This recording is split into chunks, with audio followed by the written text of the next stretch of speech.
If you happen to be listening to this podcast and you are in the United States, like I am, we often, and I mean often, take our freedoms and liberties for granted. I know just walking through the airport, walking down the street, down the city street, I feel safe. And one of the reasons that I feel safe, and I don't even know it, is because of all the working dogs that are out there doing their jobs, making where we live, where we travel, where we spend our lives safer places. And something I learned about our working dogs from our guest on today's episode is that when these working dogs are injured or retired, there are no plans in place for them. And to me, that's incredibly disheartening. I know I am all riled up after today's episode with what can I do? What can I do contacting my local representatives, contacting whoever I can, and of course donating to these causes that are helping our working dogs like Mission Canine Rescue. So what you're going to learn on today's episode is what Mission Canine Rescue is, why they are so necessary, what dogs are they helping, and how you can help too. This is a topic that I was actually not very aware of until I talked to Bob Bryant from Mission Canine Rescue, and I bet you're not very aware of it either, but that is why today's episode is so incredibly powerful. Make sure you stick around to the end in case you are one of those people who finds themselves in a really great situation to be able to adopt one of these working dogs who needs you so badly. So, without any further ado, here's Bob Bryant from Mission Canine Rescue.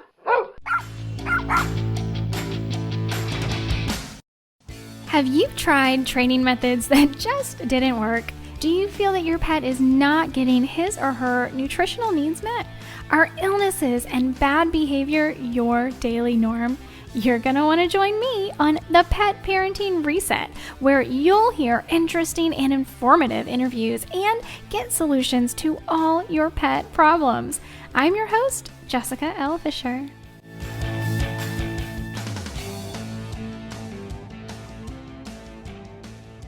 Well, hi, Bob. Thank you so much for joining me today. I'm so excited to have you here to talk about Mission Canine. Can you tell me a little bit more about Mission Canine Rescue and just let the people listening know what it's all about and what you do?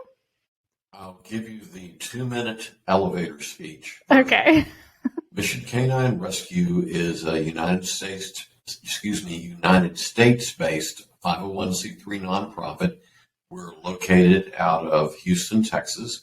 We've been in operation now for approximately 10 years. We do close to $2 million worth of work a year at a 92% spend of every dollar toward our work. So we truly are very little, if anything, left over in the realms of profit.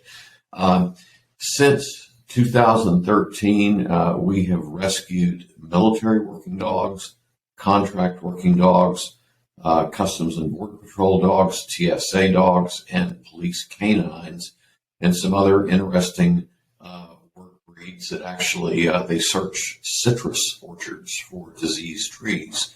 They run in the trees and they will alert, and they retire those dogs too. So we brought home over 1,250 dogs over the last 10 years, and of those, 640 or 50 have been reunited with handlers that they formerly served with.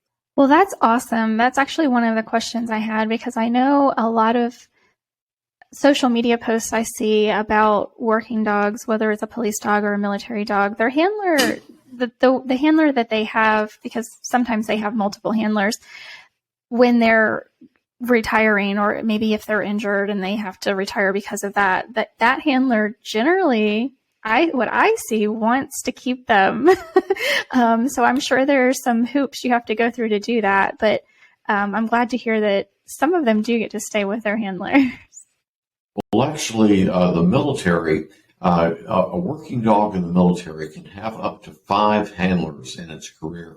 And the military decides through their own combination, who knows how they do it, of what handler is going to get to retire with the dog. Normally, it's the handler that spent the most amount of time with the working dog. And but there are occasions where a handler might have young children. It could be a very high drive dog trained in patrol, a lot of bike training. It's a bad situation. And in many cases, those handlers will let another handler take the dog and then they'll come and visit. So it's pretty cool.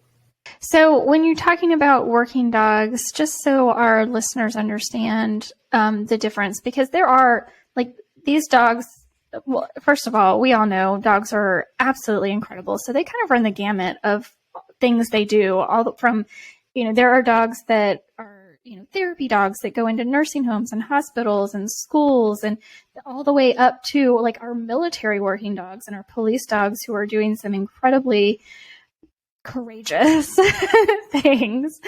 So you tend to work more with the dogs that are, like you said, in the military, police, as you were saying, and they sniff out disease in citrus trees. So these dogs are a little bit different from like the average, therapy working dog that we think of, right?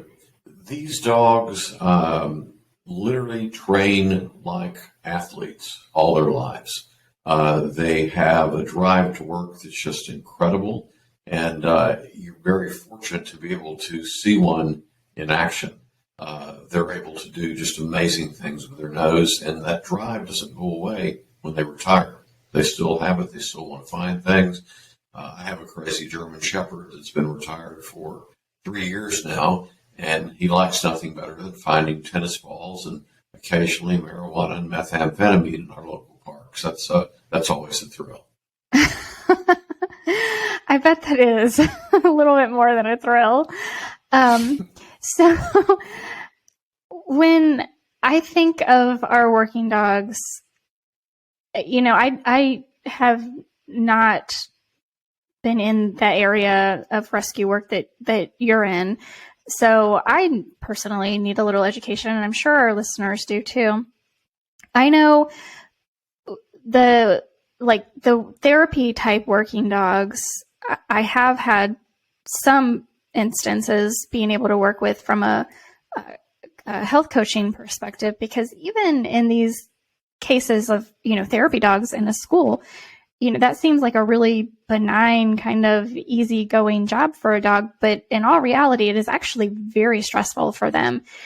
And they generally do need quite a bit of work outside of their job, their, therapy job. So I noticed that the Mission Canine Rescue does a lot of rehabilitation for these dogs as well. Can you talk about that a little bit? Sure. A lot of the times, dogs that come back will have literally PTSD from the environments they've been around, whether it's explosions or just rough handling. In the case of contract working dogs by foreign nationals, they tend to be only concerned with the results, and they don't really care about how the dogs are treated. That's not the same with our military dogs. They get Cadillac treatment, although I know a few handlers that have rocks in their heads. So it happens in all areas. So when we get these dogs back, we see a variety of issues. Some are ready to place in loving homes in a week's time. Others we may have over a year. We see a lot of aggression toward other dogs. That's the main thing that we notice, is that most working dogs were never socialized with other dogs. They didn't get that playtime that they normally have. And as a result, they don't tend to get along with the other dogs because they haven't had socialization, especially males before they're neutered. They literally hate the other males. We will see on occasion some, I don't want to call it, it's a fear reaction to loud noises, and that's basically due to explosives in their confines in their area of work during their career. We'll see them shrink back. We'll see them cower because they don't like the effects of those type of noises. So what we try to do is condition them with love over time. Excuse me, whether it's working in with another dog to see if they can become dog friendly, or dealing with, say, for instance, fence aggression, crate aggression. You can walk up to some crates, you'll think the dog wants to eat you alive, yet it's just a barrier and he's defending his barrier. You open the door and it's all friendly love and cuddles. So we see that. We see a lot of medical problems coming in, not from the military dogs. They get good vet care, but with contract working dogs, because they don't get routine vet care in most cases, you never know what you're going to get. So we deal with cancers, we deal with heartworms all the time. We have a lot higher incidence of dogs with PTSD that were contract working dogs that were mistreated. And so we teach them that people aren't awful, that with love, all things are possible. And some dogs respond to it very well. We even teach them how to live in a house, live around other people, get treats. Each one of them has an individual large play yard. We're talking 100 by 250 that they can enjoy. And so they're not kenneled all the time when they're with us. Basically, we try to teach them how to be dogs again. Yeah. So what I'm understanding is that we have some really incredible dogs who are trained to do some really incredible things. And then there are no plans in place for when their job is done. Is that right? That's why Mission Canine Rescue That's why we're here. Is here. The happiest day of my life will be the day we're not needed anymore. When every dog gets a early retirement, where they get a trip home, where they get good vet care, where they have a loving home to come home to. But unfortunately, I don't see that playing out anytime soon. There's just too many people that want to profit off the dogs, yet they don't regard dogs as equal to humans in a team concept. Is that also true in military? Because I remember President Obama, I think it was, reclassified military working dogs from equipment because they used to be equipment. Is that right? Actually, you got your homework down pretty good. That was a provision in the 2016 National Defense Authorization Act that Obama signed. And the main gist of it was that dogs were no longer to be left overseas when retired. They were to be brought to the continental United States. Now, here's what you don't know. The military got around that by calling its operating bases overseas United States soil, because they considered it to be United States. Now, I'm happy to say that as of this year, we now have much more cooperation for the military, and they're putting more dogs on rotator flights that are coming from different places, and we're not having to bear as many $6,000 trips from Guam, from Japan, or Korea, and a lot of stress on the dogs. They can fly home with other military members, but still some of them do require our intervention overseas, and when they get here, we still have to bring them to wherever their final destination is. So I've heard you mention it a couple of times. There is a difference in a contractor working dog and a military working dog, and you've mentioned the difference in treatment. Are there any other differences we should know about? Ownership. First of all, to make it clear, MWD, military working dog, owned by the military, bred by the military, trained by the military, not used by anybody but the military. Contract working dog, CWD, private company, goes after contracts all over the world, handled mostly by foreign nationals, except some of our American contract companies work their dogs directly, like AMK9. They're very good. They're a good contractor. There's many more bad contractors, than good contractors. And we try to help the bad contractors get their dogs to safety. And then, well, we kind of hope that they decide that the dog business is not for them. Right. We try to help them out. So they go after contracts much in the same way that, For instance, guarding, we got a bunch of dogs back from Kuwait recently. Their job was they were in customs stations. They were sniffing for explosives, for drugs. And we have some that come from North Africa. These dogs were used for demining. They worked all day, little 12 by 12 squares, looking for landmines. Wow, that's incredibly dangerous. Yeah, it is. So these dogs, some of them obviously will be injured during their, whatever duty they're doing, whatever work they're doing. Is that something that, again, the military is better at taking care of these dogs that are injured and not so much with these contractors, or is it similar with both? Military dogs are always going to get competent veterinary care when they have an injury, and they're going to see that through. The contractors may just put a Band-Aid on it and forget about it, or they may kennel the dog and forget about the dog. That's the difference. They don't, or they'll want to retire the dog and they'll call us and not bother to tell us the dog's hip is broken. Okay. We see a lot of that. We see a lot of that come through, and it's very sad, but we take care of that dog. We fix that broken hip. We raise the several $1,000s it costs to get it done. Yeah, absolutely. That is an important thing that they should be telling you, right? Exactly. So it doesn't sound like it's very easy to actually rescue one of these dogs from overseas.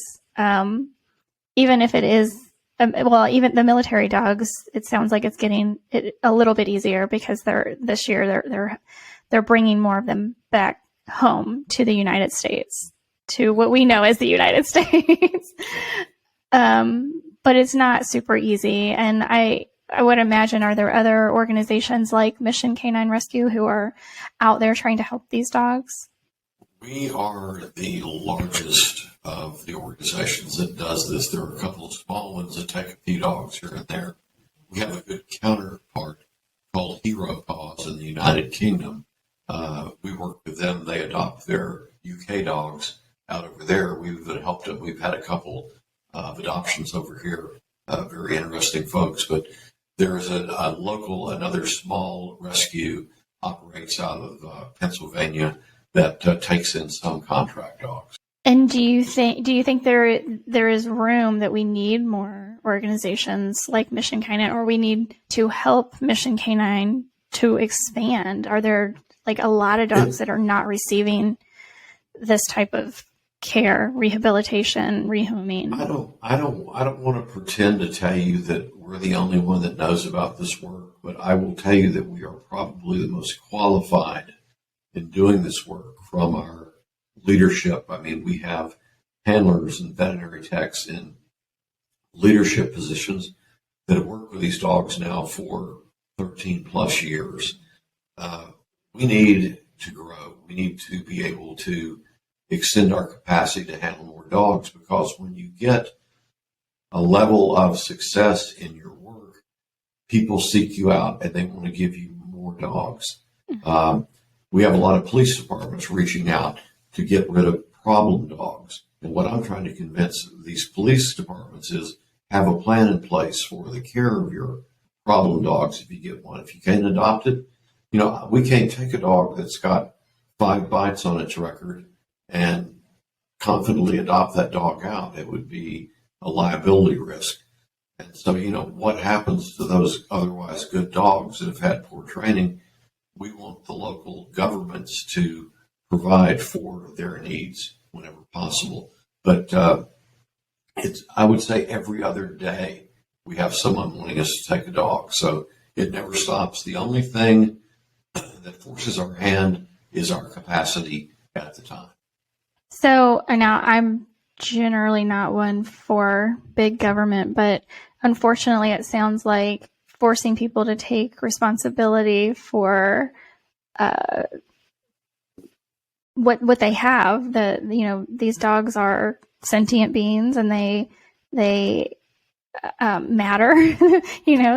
They're living, breathing beings, and to take responsibility for them. Unfortunately, it sounds like the legislation around the being able to have these dogs and use these dogs needs some reform. I mentioned this to nearly everybody that I've spoken to online, is that I'm also a limited government guy. Keep your hand out of my pocket. Don't tell me what to do. I'm not going to break any laws. I'm a good boy. Just stay away.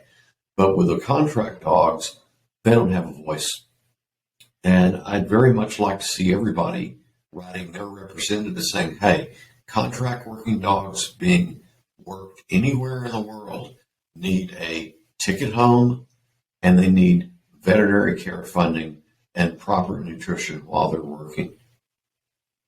And it seems like that should be you don't put it up, you don't take the dogs. Period. Yeah, it seems like that should be a qualification of the part built into every contract, right? That should be but it's part of it. It's that, but it's not. Because it's not, we've gotten dogs back that should weigh 70 pounds and weigh 35 because they take them out of service and they quit feeding them. Oh my gracious! This is contractors, and again, not all contractors are bad. Please don't get that idea. Unfortunately, though, we work with the bad ones because we want to save the dogs. Right. So military dogs are just icing on the cake. Okay, that makes sense and puts it into perspective, I think, for a lot of people. So the whole goal is obviously to get these dogs the care they need, to rehabilitate them, hopefully to where they can live in a home, and to have them placed in a home.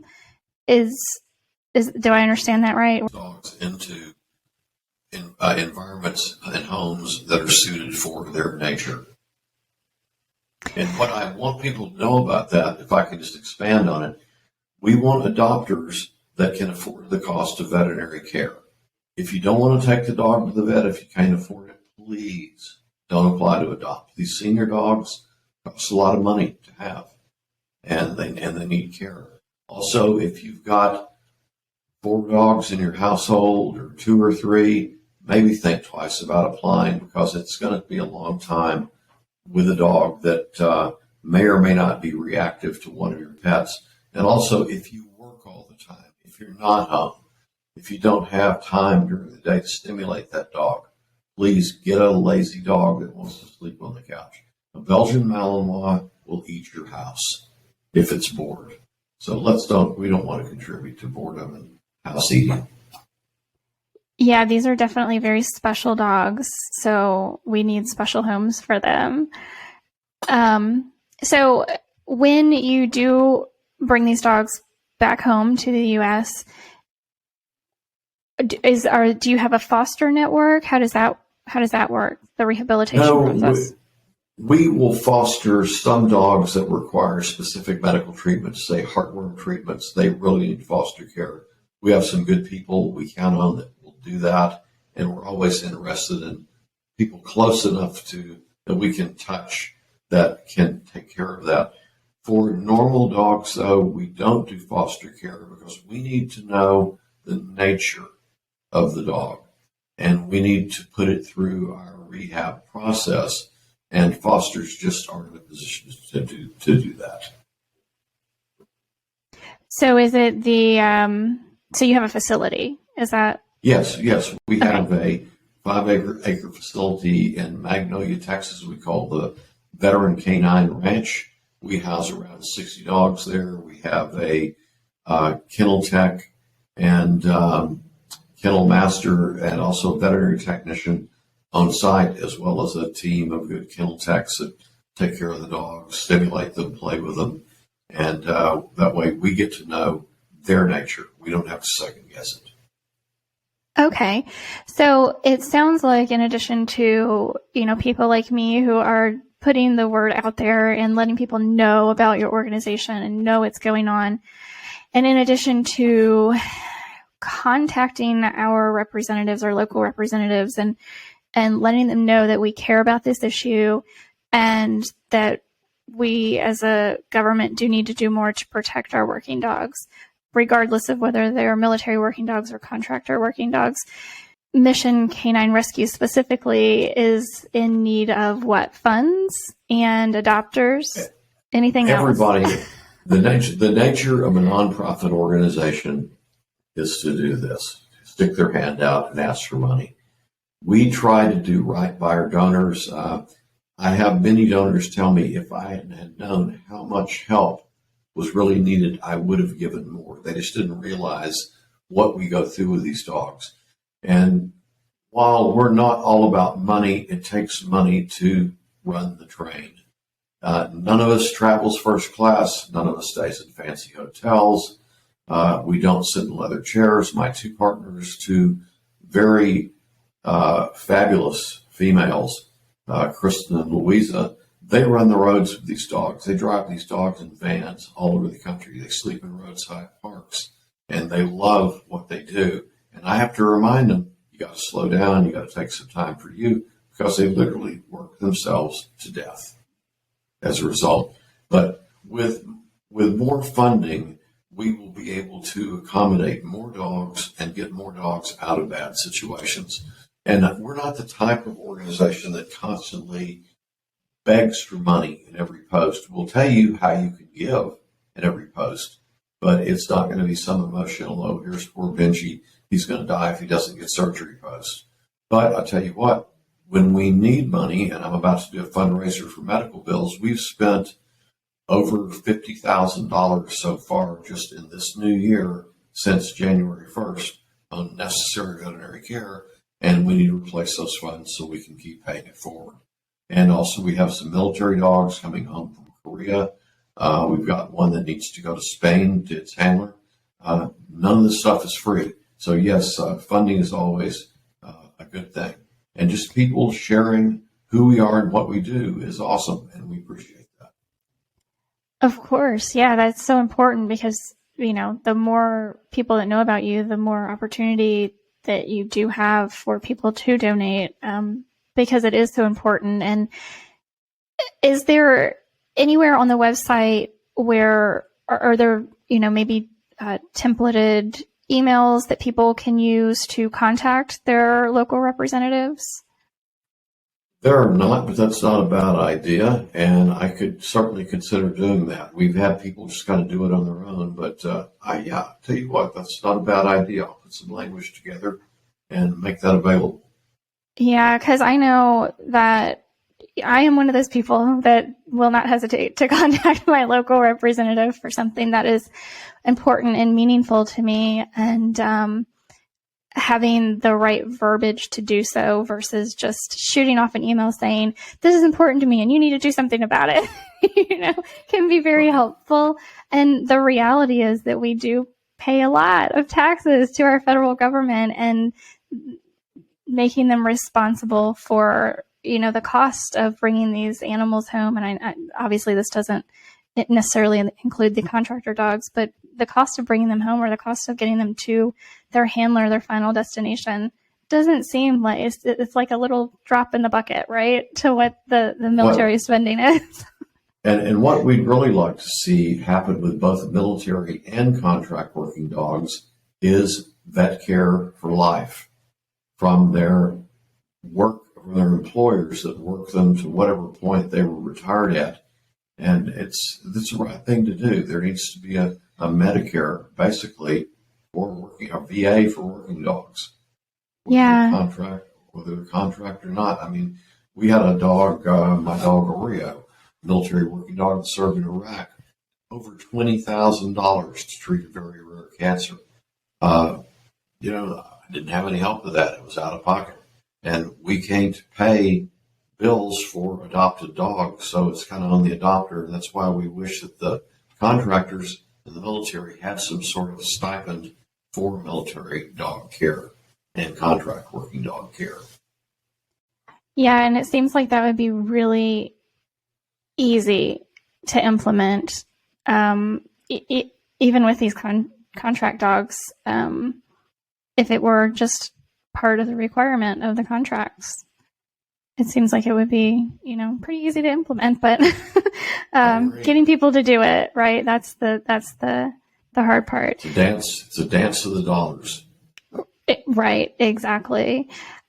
So I think that, obviously Mission K9, I wouldn't have had you on the podcast if it wasn't something that I was like, this is awesome and we need to tell more people about it. Because it's not something that we are confronted with on a daily basis. We don't often think about the working dogs. They just don't have the voice that even shelter dogs do, right? Like, we're always seeing that how shelter dogs need our help and support, and not often with our working dogs. And they're all, I don't want to say the same, but they are. Obviously our working dogs are so incredible and do such, wondrous, the military dogs are so brave and do so many wonderful things that we have no idea that they're even doing. But to just put this out in front of people and say, guys, these dogs need help too, I think is a really important thing to do. So where can people learn more about helping, about donating, about possibly even adopting if they feel like they are a good fit?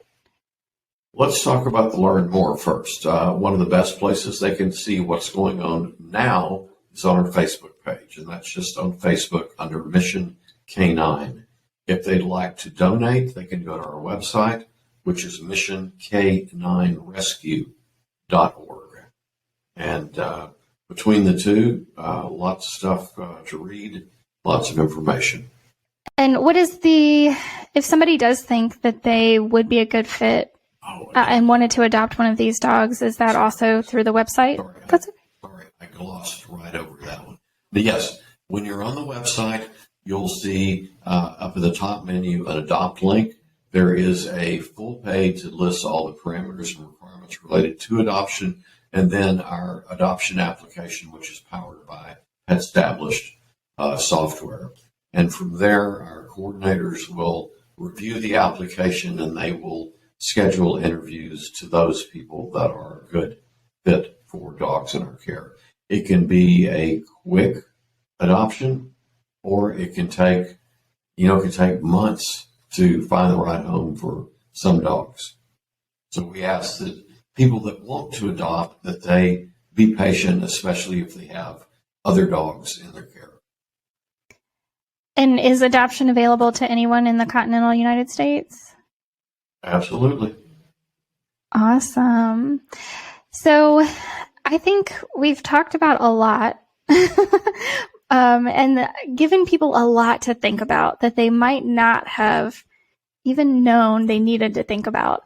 So I thank you, Bob, for joining us today and for telling everybody about Mission K9 Rescue. And just so everybody knows, K9 is the letter K and the number 9 when you're typing that in anywhere. And just thank you so much. I will make sure to include the links to your Facebook and your website in the show notes of the podcast. And is there any last words that you would like to send people off with?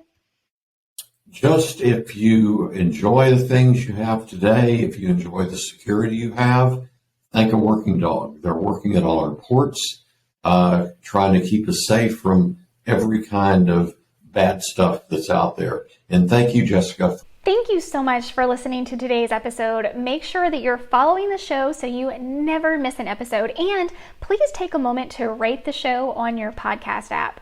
I'd also love it if you'd share this podcast with your friends and family so that they can benefit from the information to help their pets live long, happy lives too. Don't forget to take advantage of this special discount as a listener today and get access to over 100 online videos and my online dog training, The Furry Family Coach. Just go to thefurryfamilycoach.com and use code PODCAST at checkout to get your first month for only $7. That's thefurryfamilycoach.com and use code PODCAST at checkout to get your first month for only $7. I can't wait to have you join and see you on the inside.